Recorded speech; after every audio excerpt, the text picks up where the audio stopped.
All right, now the planet Mercury is on the move. That sucker better not be going backwards. Not yet. We have a whole nother month before we have to jump off that particular bridge. But it is changing from the sign of Scorpio. And the sun's in Scorpio. Venus goes into Scorpio. There's a lot of Scorpio stuff. So with Mercury going into Sagittarius, it's sort of like the pathfinder for what you're going to look forward to in 30 days. So it's kind of, if you lay a good foundation now with Mercury going into Sagittarius, you'll have a much better result when the rest of the planets join it to bring about whatever it is you are creating now. So for Scorpio, it's a sign that we're in. It's about money. It's about making more money. It's about using your words, your thoughts, your ideas. This is not a matter of backbreaking kind of labor. This is more a matter of how do you use your words or your ideas to make more money. And so that's always a good thing. Yes. For Sagittarians, it's in their sign. And Sagittarians have been biting their tongue for the last 3 or 4 weeks or so. They've been wanting to say something and the time has not been right, and they've been better off keeping their own counsel. Well, that changes starting on Monday when Mercury goes into their sign, and then you're going to have to rip their fingernails out to get them to shut up, to stop talking. So, but it's all about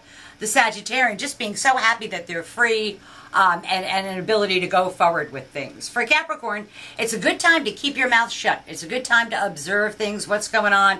It's a good time to gather information. It is not a good time to make any kind of decisions. It's a good time actually to put off making decisions until you absolutely have to, because you just don't have enough information yet to make an informed decision. For Aquarians, it's in the 11th house of hopes, wishes, goals, and objectives. Aquarians have done very well professionally over the last 4 weeks or so, and now it's time to incorporate that into their life and to really get a group. It's through your own words, Aquarians, you're going to talk a group of your male friends into helping you get what you, the Aquarian, wants. And I'm always a big fan of other people helping me attain my goals and objectives. Yeah. For Pisces, this energy is in their 10th house of career and public standing. And they are trying very hard to assert their identities to make career progression happen, but it's a little premature.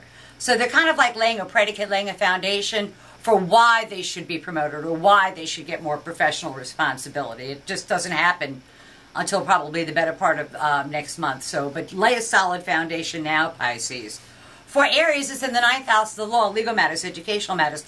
Important matters at a distance. Long-distance travel may pop up, and if it does, Aries, you need to take advantage of it because there's something important you need to learn about that will help you spread your ideas and get a better opportunity for you to get what it is that you want. But I got to say, Aries, when the law's on your side, you want to go ahead and use it because it's not there all that often. For Tauruses, it is just a time to take a little bit of a break. They need about a 3-week break.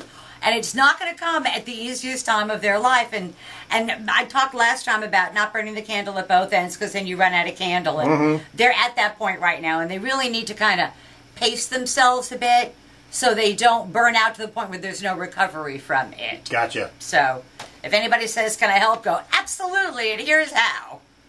For Geminis, it's in the 7th house of open enemies. And I feel bad for our beleaguered president because everybody's pointing a finger at him now again. Oh, yeah. And he when finds have they stopped? Yeah, well, I think they stopped for about an hour. But he does, I know that the Geminis have an ability to talk themselves up, and they have an ability to find out that they have more allies than they thought.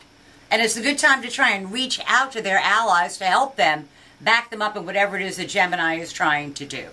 For Cancers, it's in their 6th house of work, health, and responsibility. For Cancers, nothing but hard work over the next 3 weeks or so and just suck it up and do it. You can't procrastinate, you can't put it off. You just need to put your nose to the grindstone and, distasteful as it is, get the job done. Get her done. All you have to do. Leo's favorite time of year, most fun for Leos. Absolutely. The Mercury is in their 5th.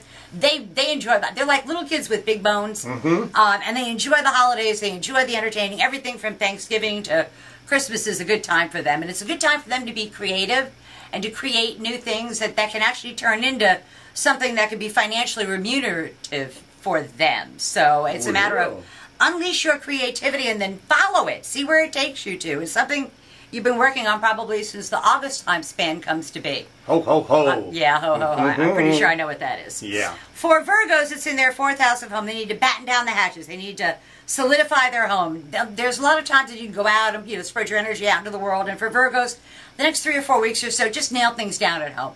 Make sure everything at home is working the way you want it. Take the time to do it right. And don't put it off. And don't do anything, no half measures for Virgo. You want to do it all.